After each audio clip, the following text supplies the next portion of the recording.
Добрый день, уважаемые зрители, с вами доктор Константин. Сегодня тема лицевого у следующего человека наблюдается боль в горле, кашель, отхаркивание, мокроты. Но, как всегда мы говорим «но», вы знаете, когда начинает проявляться у человека уже боль в горле, уже кашель состоявшийся и уже отходит мокрота, то нужно отступить немножко назад и посмотреть, а как же болезнь приходила в ваш организм.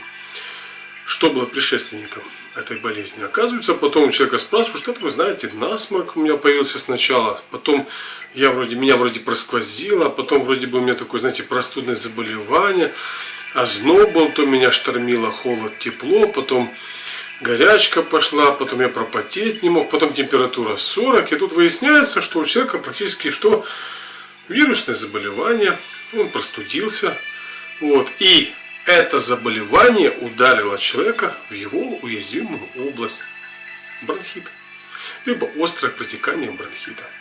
Почему именно в бронхи? Другого человека может ударить в легкие.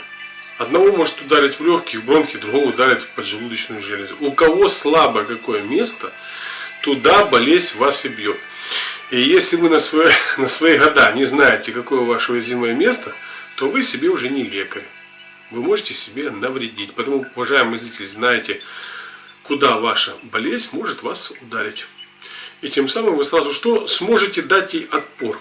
Вот если, допустим, человек знает, что у него уязвимые бронхи. И после любого заболевания бронхи начинают что? Выводить эту болезнь наружу. Через что? Через отхаркивание мокроты, кашель и боли в грудной клетке, либо распирание. То данная точка GI5 янцы вам в помощь. Если внимательно вы будете смотреть, как проходит, что контролирует меридиан, внутренний канал толстого кишечника, вы видите, что он контролирует бронхи, легкие.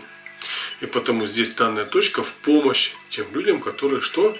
Страдают болью в горле, страдают кашлем и страдают отхаркиванием мокротой. Помните, уважаемый зритель, болезнь легче предупредить, чем лечить. Потому если, скажем так, не наступил еще холод, и не ушла жара, помните, это самое уязвимое межсезонье, которое своим, скажем так, ложным теплом может породить сквозняк либо простуду.